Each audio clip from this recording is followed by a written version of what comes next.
경계를 넘어 세상을 보는 선을 넘는 기자 시간입니다. 조홍현 기자 스튜디오에 나왔습니다. 어서 오십시오. 네, 안녕하십니까? 예.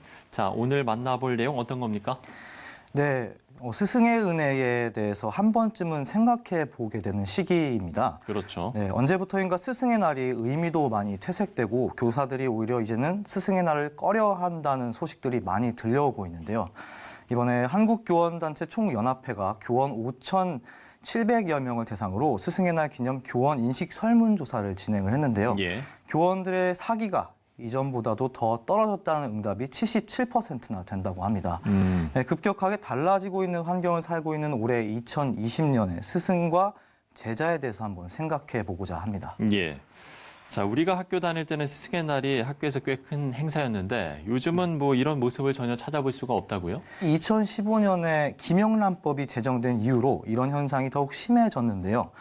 과거에 학생들이 정성을 담아서 스승에게 작은 감사를 표현했던 모습들이 사라진 것은 더러 아쉬움이 좀 있지만 학부모나 교사 모두 선물이 오가는 것들에 대한 부담, 누가 더 큰 선물을 했느냐, 이 선물로 인해서 이 교사가 학생한테 좀 더 잘해야 될 텐데 하는 이런 과열되는 양상이 이제는 좀 사라져서 좋다는 반응들이 더 크게 나타나고 있습니다.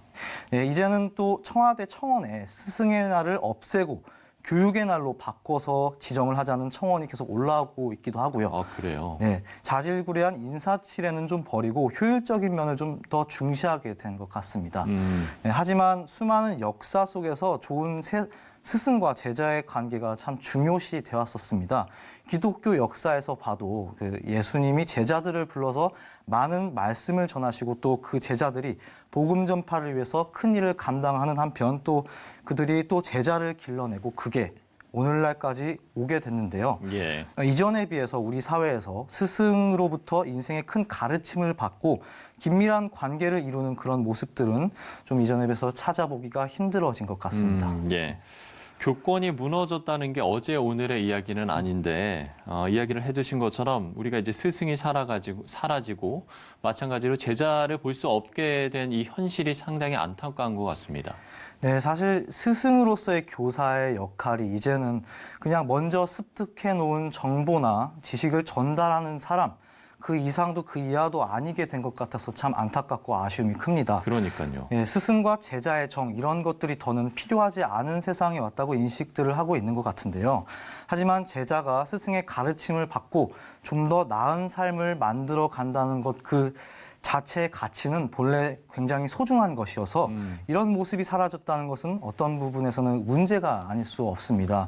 또 심지어 지역마다 우리 사회에서 학생 인권 조례가 만들어지면서 학생에게는 무한하다 싶은 권리만 또 교사에게는 의무만 쥐어졌다는 비판이 많은 시민단체를 통해서 쏟아져 나오고 있는 상황입니다. 예. 학생들과 또는 일각에서 이를 악용해서 죄 없는 교사를 예를 들어서 성추행범으로 몬다거나 범죄자로 몬다거나 하는 일도 있었고 학생이 교사를 폭행을 한다 해도 교사가 막상 합당한 대응도 하지 못하는 교사가 사람 취급도 받지 못하는 사례로도 이어져서 안타까움을 더하고 있습니다. 오늘날의 학생과 교사가 더 대립각을 날카롭게 세우는 모습이 더 심해지는 것으로 보이는데요.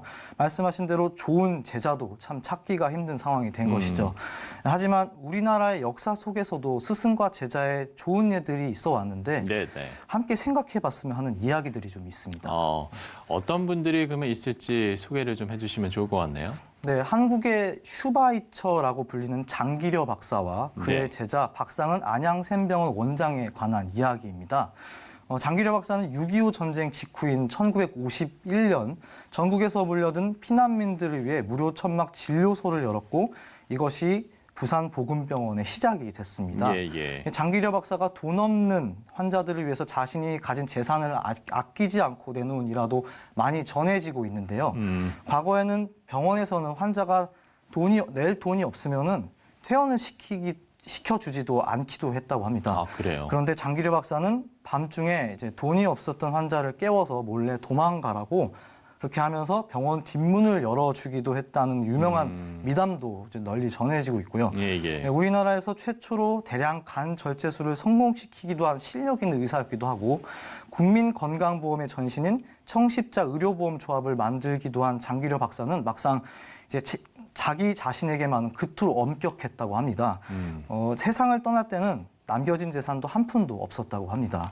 그래요. 박상은 원장은 그렇게 장기려 박사의 이런 평생의 절제와 섬기는 모습들을 보고 배우면서 그 자신도 이후에 이제 우리나라에서뿐 아니라 아프리카 미래재단을 설립하는 등의 그런 활동을 펴면서 빈곤과 질병에 처한 사람들을 돕고 의술을 베풀고 있습니다. 예. 좋은 스승의 좋은 제자의 사례라고 볼 수 있겠습니다. 그렇군요. 그러면 이렇게 장기려 박사와 박상은 원장이 어떻게 사제지간이 됐는지 그 만남의 계기도 궁금한데요. 네, 박상은 원장은 고등학교 1학년 때 안타깝게도 어머니가 심장병으로 돌아가시게 되면서 예. 의대에 진학하겠다는 마음을 품게 됩니다. 의과대학을 졸업한 뒤에 부산보건병원에 인턴으로 들어가면서 장기려 박사를 처음 만나게 된 것인데요. 장기려 박사 밑에서 의사 수련을 하기 위해 부산보건병원으로 가기로 이제 박 원장이 결심했었던 것입니다.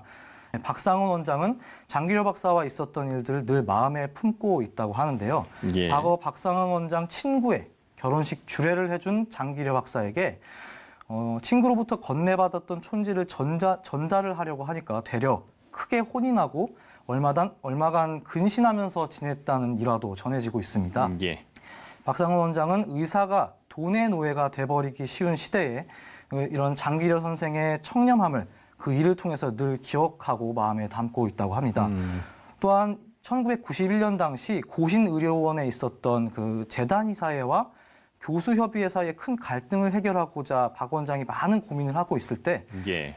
장기려 선생은 박상은 원장에게 가장 먼저 하나님의 뜻이 어떤지 그것을 구하라는 조언도 해주었다고 합니다. 예. 그야말로 존경받는 스승, 또 사랑받는 제자의 아주 좋은 사례인 것 같은데 예. 우리가 교회를 통해서도 귀감이 되는 스승들이 많이 만날 수 있기를 좀 기대해 보게 되는데 스승과 제자의 바람직한 관계라고 해야 될까? 이런 것도 좀 다시 한번 생각해 볼 필요성이 있을 것 같아요. 네, 많은 것들을 생각해 봐야 되겠는데 네. 사실 지난 몇십 년간의 세월은 우리의 또 아버지, 어머니 또 그리고 더 위의 세대들이 앞만 보고 바쁘게 달려올 수밖에 없었던 시대였습니다. 더 많은 것을 돌아볼 여유가 없었고 자신의 마음조차도 추스를 시간도 없었는데요. 그리고 또 너무도 빠르게 구식이라는 소리를 들으면서 소위 꼰대라는 이름으로만 남게 됐습니다. 네. 사실 이전 세대들이 깨달은 그런 삶의 지혜와 가치는 우리 생각보다 중요하게 봐야 될 부분들이 많습니다. 시대에 맞지 않는다고 폄하만 할 것이 아닌데요. 오늘날에 스승이 없다고만 말할 것이 아니라 이제는 우리가 스승을 주변에서 찾아볼 수 있지 않을까 생각을 해봅니다. 교회에서도 이제 남몰래 봉사와 섬김을 이어가시면서 묵묵히 기도하고 하나님께 지혜를 구하고 있는 그 참된 그리스도인들이 생각보다 많습니다. 예. 그분들의 말씀을 좀 들어보고 가치가 혼란스럽다고 하는 세상 속에서 돌파구를 한번 찾아볼 수 있는 일이겠고요. 또한 반대로 스승이 될 수 있는 어른들 또한 젊은 세대가 다 틀렸다, 어리숙하다, 모자라다고 생각하기보다는 이들의 생각을 먼저 존중해주고 한번 들어보고 그 안에서 내놓을 수 있는 지혜를 같이 짜보면서 그 지혜를 전해주고 그 길을 또한 축복해 줄 수 있는 그런 스승의 모습들이 있길 저도 한번 기대해 봅니다. 예. 스승과 제자의 바람직한 관계까지 저희가 짚어봤습니다. 조홍현 기자와 함께했습니다. 수고했습니다. 네, 감사합니다.